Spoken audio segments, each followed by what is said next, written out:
Hello, hello. Aujourd'hui, j'accueille Eugénie. Bonjour Eugénie. Coucou, Merci bonjour. d'être, merci d'être avec nous. Alors, il y a un petit décalage, hein. On n'est pas tout près, mais ça Un ira. léger. Ouais. Ouais, il est Ouais. léger, il est léger. Donc Eugénie, toi, ta spécialité, c'est l'image de marque, le branding personnel. Donc on va en parler. Mais avant d'aller vraiment au fond, dans le vif du sujet, on va déjà faire connaissance avec toi. Donc parle-nous de toi, dis-nous qui tu es, qu'est-ce que tu fais, d'où tu viens, etc. On veut tout savoir. Alors, tout savoir, alors j'espère que ça va pas durer non plus 3 heures, sinon moi j'aime bien parler aussi. Donc, je m'appelle Eugénie, je suis consultante, donc mon titre exact, donc je suis consultante en communication par la valorisation de l'image. Donc, Mhm. je suis conseillère en image, et donc c'est un diplôme reconnu d'État. Donc j'ai été certifiée il y a 4 ans de ça maintenant. D'accord. Et j'entame en 2020 ma 5e année d'activité en tant qu'entrepreneur, dont le conseil en image. Donc, D'accord, super. avant ça, j'ai travaillé un peu de 10 ans dans le conseil, dans le courtage en assurance, donc rien à voir avec le Ah conseil en ouais. image, où j'étais dans le département communication. Mais voilà, au bout de quelques années, j'avais envie d'un peu plus de reconnaissance dans mon travail, de m'intéresser un peu plus aux gens que ce que je pouvais faire Mhm. superficiellement. Et voilà, j'ai décidé, voilà, après une réflexion quand même Ouais, de 2 ans, de me jeter à l'eau et de me lancer en fait dans l'entrepreneuriat parce que mon métier, enfin celui que je visais, ne pouvait pas être fait en tant que salarié aussi. d'accord. Et, euh, et donc, j'ai cherché sur Internet ce que je pouvais faire. Et voilà, le conseil en image m'est apparu parce que j'ai une certaine empathie. Je pense que dans mon métier, si on n'aime pas les gens, c'est un peu difficile. Mhm. Et voilà, j'avais vraiment cette envie pour les gens comme pour moi, surtout pour les femmes. Hein. On a quand même des problématiques assez Spécifique. spécifiques, il faut l'avouer, sans pour autant C'est être vrai, féministe, on a quand même des problématiques assez c'est vrai. spécifiques. Et j'avais vraiment à cœur d'accompagner les femmes, plus ou moins réservées, plus ou moins timides, que ce soit dans leur activité salariée, de leur activité professionnelle, à se rendre visibles. Mhm. Donc voilà, après, j'ai décidé donc de créer mon agence Pop-up Image, laissez l'empreinte de votre style. D'accord. Et tu accompagnes donc les femmes, mais quel type de femmes? Les femmes en entreprise, les femmes entrepreneurs ou toutes sortes de femmes? Alors, j'accompagne en fait toutes les femmes en activité, que ce soit D'accord. une activité salariée et une activité entrepreneuriale. Donc, dans les activités salariées, effectivement, les femmes qui sont dans le monde du travail, mais qui ont envie aussi d'avoir une évolution, d'avoir un impact dans leur activité Mhm. salariés et comment, à partir du style vestimentaire, à partir du personal branding, on peut arriver à atteindre leurs objectifs. Et pour les femmes entrepreneurs, c'est encore plus ciblé puisque là, notre entreprise, c'est nous. On Exact. représente notre entreprise. Et comment, en fait, lier l'image, mon image, à celle de mon entreprise et être en cohérence avec elle. Mhm, exactement. Donc des assurances au conseil en image, c'est vrai que c'est un gap total. Et Exactement. qu'est-ce qui a fait, Reconversion. ouais, Voilà. à quel moment t'as su que t'étais prête à te reconvertir, tu t'es dit là c'est bon, j'arrête quoi. Parce qu'il y a quand même un risque, tu prends un risque en faisant ça, hein. Il y a un risque et peut-être que je ne le mesurais pas quand je l'ai décidé. D'accord. Je dois l'avouer. Peut-être que je ne le mesurais pas quand je l'ai décidé. Ça n'a pas été un électrochoc en disant vas-y, ça y est, lance-toi. Mhm. C'est plusieurs éléments. Déjà, c'est mon entourage, mes anciennes collègues. J'ai toujours eu en fait une appétence pour la mode. Enfin Ouais. voilà, ma grand-mère était couturière. Voilà, Ah j'ai oui. nagé un petit peu là-dedans, mais j'ai Mhm. toujours mis de côté parce que j'aimais pas les règles qu'on me disait. D'accord. C'est-à-dire que on reconnaissait ma personne et ensuite on écoutait ce que j'avais à dire. Ma Mhm. particularité aussi, c'est que j'aime beaucoup les chaussures et j'ai pas mal de chaussures et Ouais. qu'on reconnaissait mon pas. Et donc j'ai affirmé en fait mon image avant même de savoir, voilà, avant même, je dirais, d'avoir vraiment avoir envie d'avoir un impact Oui, tu sur, mesurais pas forcément ce que les autres. ça impliquait, mais tu Je sentais que ne c'était mesurais pas important. forcément, et c'est les autres. Enfin voilà, Ouais. l'image c'est toujours par rapport à soi, mais aussi par rapport aux Ouais. autres. Ils disaient mais voilà, regarde les conseils que tu nous donnes, Mhm. c'est super. Et on me dit mais pourquoi tu fais pas ce métier? Et en Ouais. fait, au fur et à mesure, on me demandait mais pourquoi tu fais pas ce métier de conseiller en image? Et dans mon activité à l'époque, je n'avais pas forcément de possibilité d'évolution ou l'envie d'évoluer en fait dans ce domaine. Et c'est là que petit à petit, je me suis mis à chercher, qu'à la fin, je me suis dit oui. Donc c'est au bout de quand même 1 ou 2 mois, je dis c'est bon, je veux faire ce métier. Et ensuite 2 ans de réflexion pour lâcher, quoi. Ouais. Bah, typiquement, c'est ce que je conseille aux femmes que j'accompagne, de réfléchir à ce qu'elles font de façon naturelle et les raisons pour lesquelles les personnes viennent les voir, leur demander conseil. Et c'est ce que tu nous dis là, tu te rendais même pas compte que tu avais ce potentiel-là, mais il était là, c'était quelque chose de simple pour toi et maintenant tu en as fait ton métier. Donc bravo. Et tu as passé le cap fatidique, alors des 3 ans, 5 ans, il y a débat sur ça, mais en tout cas, ton entreprise aujourd'hui, elle a 5 ans, donc c'est... J'ai passé le cap fatigue. Alors, quand tu dis dans l'idée en disant je veux le faire ou je lance mon activité, je veux le faire, c'est-à-dire que j'étais encore en activité, j'ai mis 2 ans. D'accord. À me dire ça. C'est ça. Et que je vais faire les démarches pour faire ma reconversion, j'ai mis 2 ans. Ok. Parce que à cette époque j'avais un enfant, j'avais quand même mon compagnon. Après, mon changement aussi de statut a fait que j'ai eu aussi beaucoup de changements dans ma vie, peut-être que je ne regrette pas, mais qui m'ont fait quand même beaucoup évoluer aussi dans ma vie privée, en termes d'affirmation. Donc ça a beaucoup changé de choses, mais oui, 2 ans jusqu'à ce que je me dise c'est bon. Ensuite, j'ai entamé des démarches auprès de mon entreprise de faire une rupture conventionnelle. Et pour ensuite partir quand même avec un petit coussin de sécurité. Oui, bien sûr. Partir, faire des choses différentes, être indépendante, oui, mais pas n'importe comment. Ça, c'est important. Exactement. Et surtout, après, surtout quand on a un enfant aussi derrière. Après, moi, je parle plus particulièrement en tant que maman aussi. On réfléchit à pas mal de choses. C'est sûr. On n'est plus tout seul. Et du coup, tu as été formée, tu as fait une formation qui est reconnue, une école que je connais et qui est qui est fournie de très bonnes formations. Comment tu as fait ce choix de formation? Parce que tu aurais pu te lancer aussi sans formation. Je voulais avoir... Ouais, excuse-moi. Je pense que je voulais avoir une légitimité. C'est-à-dire que je ne me voyais pas offrir mes services sans avoir eu cette formation, même si je donnais mes conseils comme ça en dilettante à mes collègues ou à mes amis. J'avais besoin, moi, pour me donner aussi confiance, cette légitimité. D'accord. Et je voulais avoir un diplôme certifié d'État, sachant que le métier de conseiller en image, beaucoup le font. Et il y a très peu d'écoles, en tout cas en France, en région parisienne, qui ont cette certification d'État, donc niveau bac +3, +4, que je voulais avoir. Et donc, c'était vraiment une légitimité. Je voulais avoir, placarder mon diplôme en disant « Je suis sachante, vous pouvez me faire confiance de là. » Et me faire confiance aussi à moi-même. Pour toi aussi. Avant de commencer toute activité, j'avais besoin d'avoir cette formation-là, et cette formation qui était plus que prépondérante et plus qu'importante, mais cette légitimité d'être certifiée d'État. Et puis ensuite, une fois que tu as cette confiance-là, ça te propulse pour aller plus loin et vraiment éclore tout ton potentiel. Alors, moi j'appelle ça plusieurs étapes, parce que donc c'est une reconversion. J'ai changé de métier, j'étais dans la communication et je suis devenue conseillère en image, mais comme j'ai dit, je ne mesurais pas complètement, parce que on m'a formé à un métier, et surtout en plus ce métier, cette formation, je l'ai fait à distance, parce que entre-temps de la rupture, j'ai commencé à m'inscrire, et donc j'avais des cours à distance, mais le fait est que je me forme à un métier, mais je me suis pas formée au métier d'entrepreneur.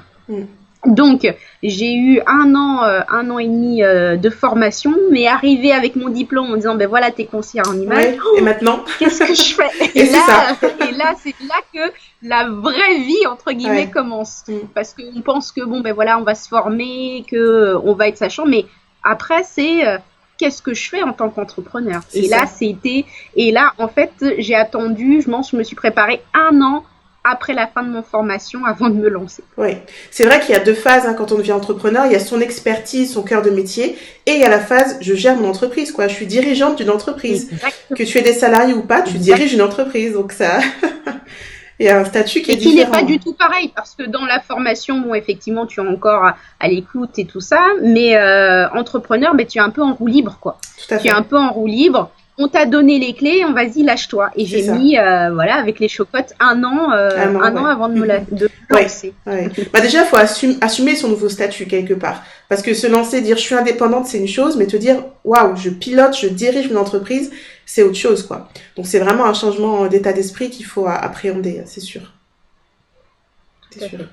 Très bien. Est-ce qu'il y a eu des choses qui t'ont particulièrement marqué dans ton parcours soit facile, soit difficile, peu importe, mais des choses qui t'ont vraiment marqué la première fois qu'on m'a donné de l'argent. Ouais. La première fois que je me suis fait payer pour ma toute première prestation. Et ça m'a marqué parce que j'avais une cliente satisfaite, mais c'est surtout de me rendre compte d'entrer en congruence avec mon statut. Ouais. Je suis vraiment je suis quelqu'un qui avait très peu confiance. Très peu confiance en soi déjà, et c'est vrai qu'il y a des proches qui m'imaginaient mal en tant qu'entrepreneur, et pourtant je l'ai fait et j'y suis encore, mais c'est surtout même moi ma confiance en me disant il y a quelqu'un qui payait mes services, qui a eu besoin de moi, et ça m'a marqué, et j'ai fait la fête pendant 3 jours. Ouais, tu m'étonnes. Voilà, le premier client, la première cliente m'a beaucoup marqué. M'a beaucoup marqué. Et pour le fait de me dire, ça y est, maintenant, qu'est-ce que t'attends Ouais, tu crées ton propre argent, ça c'est quelque chose de beau. Hein. De voir que tu es indépendant financièrement, c'est vraiment quelque chose de merveilleux. Surtout quand on est femme. C'est tout à fait cette expression que tu dis, de créer son propre argent. Et ça, c'est quelque chose, d'indescriptible, non, maintenant, mais au début de mon activité, c'était surtout incroyable, quoi. Ouais. Et en fait, c'est de réaliser, de faire pas mal d'étapes, de dire je vais me former, je vais quitter mon boulot, je suis en reconversion, je vais me former, j'attends un peu, je me prépare parce que j'ai tout fait, mon site internet, j'ai fait beaucoup de choses moi-même, et ensuite je me lance et il y a là le premier client, c'est vraiment le fait de dire j'ai réalisé tout ça. Il ne faut pas oublier, je pense, dans son activité d'entrepreneur, parce qu'on peut être entrepreneur, c'est un mot pour nos activités d'indépendants, mais on peut entreprendre pas mal de projets, qu'il ne faut pas oublier en fait les étapes et les marches quand ça réussit, parce qu'il y a beaucoup de choses, je dis pas des échecs, mais qui vont pas forcément comme on veut, mais se rappeler des choses bien, c'est important dans notre poursuite d'activité. Oui, je suis d'accord avec toi. En plus, tu disais tout à l'heure, le fait de manquer de confiance, c'est très féminin. C'est très, très féminin. Et on a tendance à focaliser sur ce qui marche pas et on oublie tout ce qui marche bien, alors qu'on fait plein de belles choses. Exactement. Donc, je suis d'accord avec toi, c'est important de se rappeler tout ce qui fonctionne bien. Ok. Tu parlais tout à l'heure. Oui, le fait marquant, vraiment... c'est vraiment en tout cas ma première cliente, et d'avoir créé mon propre revenu. Tu parlais tout à l'heure de la famille, d'impact un peu de ton nouveau statut sur ta vie de famille. Est-ce que, au-delà de ça, ta famille a eu une influence positive ou négative sur ton projet? Ta famille ou ton entourage a eu une influence sur ton projet? Comment tu as vécu les choses? Alors, ma famille, donc mon entourage proche, ne m'a pas poussée.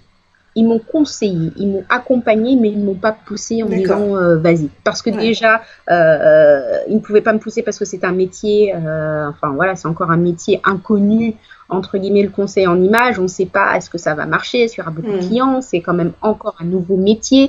Donc, question stabilité, voilà. Mais je dirais plus que c'est des gens inconnus qui ont été, j'ai eu plus de conseils, d'avis de gens inconnus, c'est-à-dire je me suis mis dans des associations, associations de femmes entrepreneurs, parce que je savais que je ne voulais pas être seule dans cette aventure, et on va dire que c'est plus des gens inconnus hors de ma sphère familiale qui m'ont poussé et donné les ailes. D'accord. Je dis pas que ma famille m'a empêchée, mais c'est pas elle non plus qui m'a poussée. Après, ce sont pas forcément des choses qu'ils veuillent ou négativement, mais c'est des choses, des éléments toxiques. C'est-à-dire, est-ce que ça va aller? Ouais. Est-ce que tu es sûr? Mais c'est pas stable. Voilà, ce sont des petits mots qui peuvent, au fur et à mesure, si on n'est pas focus sur un objectif, vous ralentir ou vous dire, non, je renonce. Donc, ma famille était plutôt dans le sens, parce qu'ils ont peur pour moi et pour mon avenir, effectivement. C'était pas ceux qui m'ont poussé le plus, non. Ouais. Ah oui, c'est sûr que la famille, c'est parfois maladroit, mais ça part d'une bonne intention. Et c'est vrai que c'est important d'être entouré de personnes qui comprennent ce que tu vis. Et être entrepreneur, voilà, c'est pas, tout le monde le fait pas. Et quand on n'est pas dedans, c'est compliqué de comprendre ce qui t'anime, ce qui te pousse à prendre des risques comme ça. Et donc c'est important, ouais, comme tu dis, d'avoir un entourage de personnes qui te connaissent, associations, enfin qui comprennent, qui connaissent ce que tu vis. Donc association de femmes entrepreneurs, tout ça. Moi aussi, je fais pareil et je trouve que vraiment ça change tout, quoi. Ça te donne le déclic et ça te permet d'être concentré et de prendre confiance quand t'as des hauts et des bas. Alors justement, exactement. Et même, je voulais rebondir par rapport à cela, ce que tu disais, c'est que souvent il y a des mots qui se répètent, enfin des questions qui se répètent, et souvent je dis ne posez plus ces questions à un entrepreneur, genre 1 ou 2 mois après de l'activité, est-ce que ça marche? La fameuse phrase, est-ce que ça marche? Ça veut dire quoi? Avec tes amis, dans les réunions de famille, les repas, tu sais que tu vas devoir parler et dire, eh ben non, enfin c'est pas que ça marche ou ça que ça marche pas, mais voilà, arrêtez en tout cas, je lance un appel aux familles, aux proches, arrêtez de nous demander le plus souvent, est-ce que ça marche? Parce que c'est pas la question à poser. Et parce que ça regroupe plusieurs tenants et aboutissants, donc est-ce que ça marche? Voilà, arrêtez. Alors justement, on parlait tout à l'heure des hauts et des bas que l'on vit forcément quand on est entrepreneur, qu'on vit peut-être plus intensément quand on est une femme parce qu'on est cyclique. Comment tu fais toi quand t'as des bas, quand t'as des hauts? Comment tu les gères? Qu'est-ce que tu fais?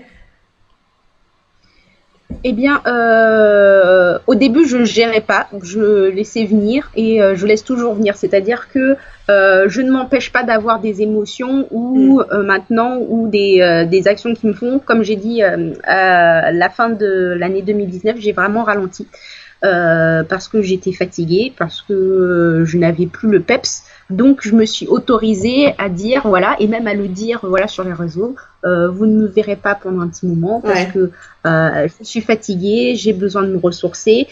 Ce que, au début de mon activité, je ne m'autorisais pas. Parce que, voilà, en plus, je m'étais séparée du père de ma fille à l'époque, donc il fallait toujours que je montre. J'ai toujours l'impression que une femme entrepreneur doit être battante, doit se montrer forte, doit se montrer courageuse parce que c'est effectivement indépendant, sans stabilité financière au début, c'est quelque chose, voilà. Mais et je voulais me mettre dans ce moule de femme indépendante, courageuse, superwoman. Voilà, exactement. Tu sais, le fameux voilà, exactement. Et au fur et à mesure des années avec l'accompagnement, maintenant, je m'autorise à lâcher du lest et à pas être parfaite en tant qu'entrepreneur, en tout cas.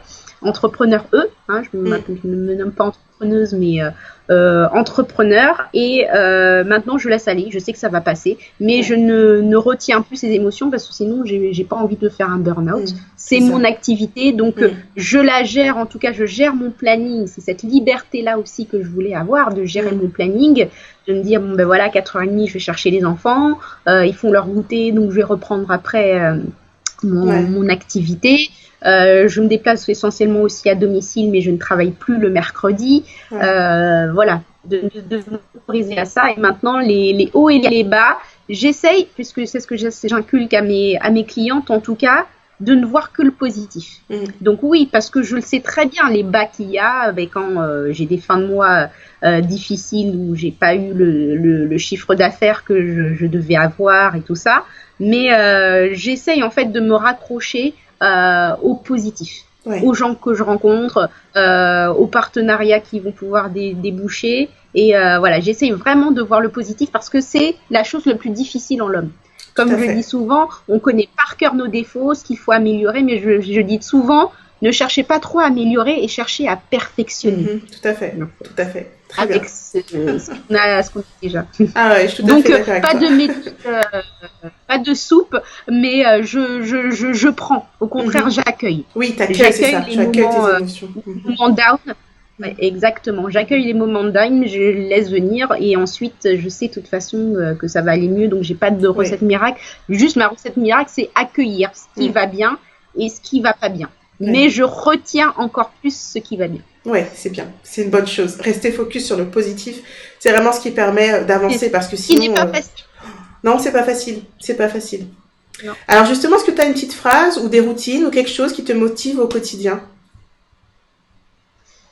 En fait, je me mets des petits objectifs par mois parce que je suis encore très. Donc, c'est des petits objectifs, soit en termes pour ma famille, puisque ma famille maintenant, je suis dans une famille recomposée. D'accord. Donc, il y a pas mal de personnes aussi à gérer. Donc, c'est se faire des petits plaisirs, soit pour la famille, soit pour moi. Donc, objectif du mois de janvier, m'acheter la paire de chaussures que j'ai remarqué. Objectif du mois de février, emmener les enfants, faire des petits, des petits trucs. Donc, voilà, c'est je mets des objectifs en fait par mois. Après, j'ai pas de leitmotiv, mais j'ai beaucoup ma baseline en fait de mon entreprise Pop-up Image, c'est laisser l'empreinte de votre style. Faites qu'on vous voit, mais pour les bonnes raisons, les vôtres. Et donc, j'essaye en tout cas au plus profond de moi de laisser ma personnalité apparaître. Ce qui était pas facile dans le sens où je suis beaucoup à l'écoute des gens, donc je fais beaucoup de ce qu'on appelle de mimétisme. J'essaye d'être en accord avec les gens et maintenant j'essaye d'être en accord avec moi-même et voilà, de laisser vraiment ma personnalité apparaître. Hormis les communautés ou parce que même si voilà, je suis une femme de couleur, je suis une femme de couleur, je suis petite, 1m50, donc je peux faire partie de pas mal de communautés. Et, hormis ça, j'essaie vraiment de faire apparaître Eugénie. D'accord. Et ça, c'est du développement personnel. Ouais. Mais c'est vrai que c'est ce qui m'a marqué, moi, quand j'ai commencé à te connaître. C'est ça, c'est que tu as une image affirmée. Moi, j'ai beaucoup aimé ton site avec des couleurs fortes, le jaune, le gris. Et puis, même le nom de ton entreprise, Pop-up Image, on sent qu'il y a de la détermination dans tout ça. Et c'est vraiment ce qui m'a plu. Donc, du coup, rentrons dans le vif du sujet. Justement, l'image de marque, le conseil en image, c'est quelque chose qui est un peu plus connu aujourd'hui, mais peut-être biaisé parce qu'il y a beaucoup d'émissions autour de ça, beaucoup de shows, etc. Mais alors, parle-nous du métier du vrai. Quel est-il le métier? Alors, le vrai métier, c'est-à-dire que si vous voulez, vous avez envie, vous pouvez voir ce qu'il ne faut pas faire. C'est l'émission qui s'appelle, désolé la pub, Beauty Match. Je sais plus si c'est sur Dire et tout ça, et c'est une véritable horreur vu que c'est des influenceuses qui sont chargées en fait de relooker des personnes mais qui ont des vraies problématiques et ça donne des choses assez sensationnelles. Notre métier, le conseiller en image, c'est un métier qui date d'une 50aine d'années, donc qui est tout jeune et qui vient des États-Unis, puisque les États-Unis ont vraiment été précurseurs dans le sens que on peut avancer dans nos objectifs de vie, dans nos objectifs professionnels grâce et à l'aide de notre image en fait. C'est développer son identité, développer sa marque personnelle à l'aide d'outils qui vont nous permettre des outils en fait qui découlent de codes généraux que nous avons dans nos sociétés. Et qui vont nous permettre de dire, bah oui, l'habit fait le moine, mais l'habit fait le moine que j'ai envie d'être. Et donc, le conseil en image, avec le relooking, on a exactement les mêmes méthodes, les mêmes techniques, mais sauf que c'est le temps qui est différent. Le relooking, je vais pouvoir effectivement, par rapport à un objectif que tu as, te dire, bon, ben c'est ça qu'il faut mettre, c'est tel vêtement, c'est telle couleur, c'est telle coupe de cheveux, mais je vais pas beaucoup te demander ton avis. Ok. C'est très directif, quoi. C'est sur pour une soirée, par exemple, ou un événement précis. Ouais, exactement. Tandis que le conseil en image, c'est sur le temps et c'est vraiment sur ta personnalité. C'est-à-dire qu'il va y avoir un long entretien, l'entretien de découverte ou un questionnaire où je vais vraiment apprendre à te connaître, à savoir quel est ton contexte et surtout préciser ton objectif. Parce que c'est la seule manière pour nous en conseil en image de savoir si on a bien réussi et on fait un bon travail. L'objectif doit être spécifique, mesurable, atteignable, réalisable dans le temps, donc SMART. Voilà. Comme les consultants, nous, il faut qu'on ait un objectif précis. C'est-à-dire, si tu me dis, je veux être plus féminine, cet objectif, il n'est pas assez précis pour moi. Donc, je vais te poser des questions. Qu'est-ce que ça veut dire être féminine pour toi? Si tu me dis, je me balade en vélo la plupart du temps, ou je prends le vélo comme moyen de transport, je ne vais pas te proposer des talons de 12 cm directement. Mais voilà, le conseil en image, en fait, c'est un apprentissage de règles de mode, de règles de morphologie, de règles de couleur, pour qu'ensuite le client ou la cliente puisse être libre d'enfreindre ces règles. D'accord. C'est une meilleure connaissance de soi, en fait, quelque part. C'est une meilleure connaissance de soi, mais à travers le vêtement, à travers la couleur. C'est une meilleure connaissance de soi à travers ce qui peut paraître superficiel, c'est une image. Et l'image, eh bien, l'avis que les gens ont se fait à partir d'éléments concrets de notre personne. Notre manière de parler, notre manière de regarder, notre gestuelle, nos vêtements, notre coiffure, et les gens se font une idée très vite. Ça s'appelle la première impression. Tout à fait. Mais sauf que nous, notre but, c'est que la première impression que vous ayez sur nos clients soit la plus positive possible. Et nous allons utiliser des outils pour faire passer les messages qu'il faut. Donc, avec la couleur, la colorimétrie, la morphologie silhouette, le style vestimentaire, le tri de la garde-robe, l'accompagnement aussi chez le coiffeur au niveau de la morphologie visage ou les nouvelles coupes de cheveux, le maquillage et puis terminer pour les prestations que certains font par la photo pour bien immortaliser. Mais le but, c'est de rendre, en tout cas en conseil en image, le client autonome, qui puisse se gérer tout seul et affirmer un peu plus son style. Son style. Effectivement, moi, j'accompagne des femmes entrepreneurs spécifiquement, et il y a toujours un moment où ça vient naturellement, cette question de l'image, où elle se dit, mais mon style vestimentaire correspond pas à mon entreprise, aux valeurs que je veux incarner. Est-ce que tu peux nous dire la relation qu'il y a justement entre l'image de soi et la confiance en soi, et la force qu'on peut avoir pour dépasser certains plafonds, en fait? Alors souvent, le premier ennemi qu'on a, c'est nous-mêmes. Donc, comme je dis, avant de vouloir essayer d'évoluer, il faut vraiment se connaître. Et je m'aperçois en fait que, surtout nous, en tant que femmes de couleur aussi, eh bien, on ne se connaît pas suffisamment individuellement.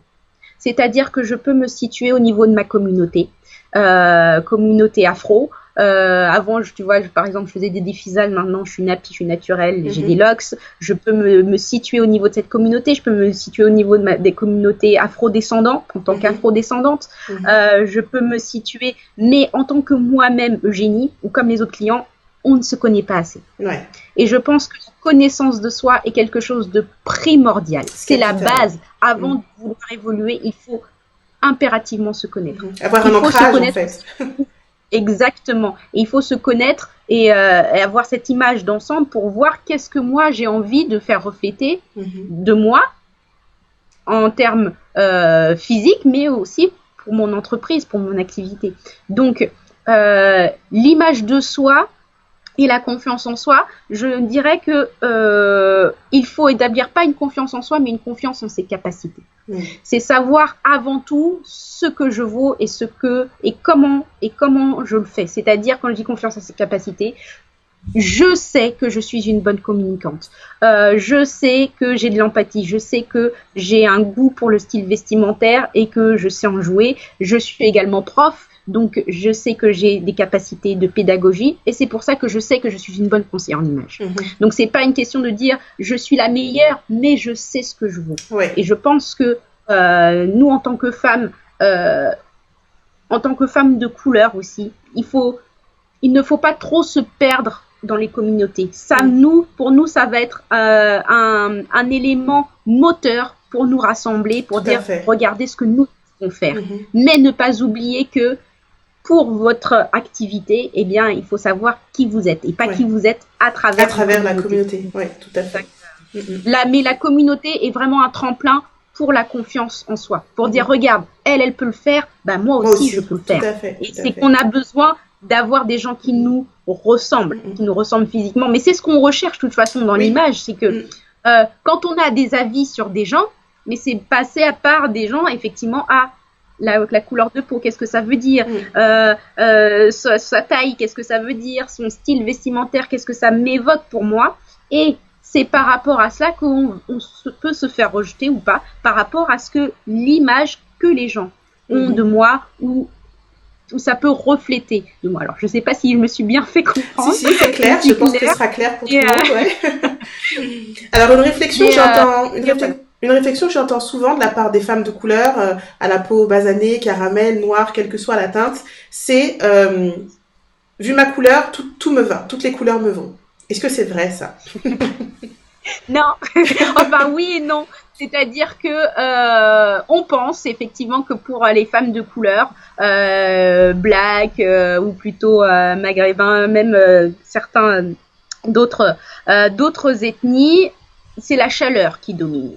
Et donc que c'est les couleurs chatoyantes et tout ça, mais c'est pas forcément effectivement le cas. C'est que toutes les couleurs vont, mais pas de la bonne manière. C'est-à-dire qu'en colorimétrie, on analyse en fait les couleurs sur 3 éléments: la température, ensuite la valeur, c'est-à-dire le clair ou le sombre, et la chromaticité, c'est le niveau de saturation d'une couleur. C'est-à-dire que n'importe quel rouge ne peut pas m'aller.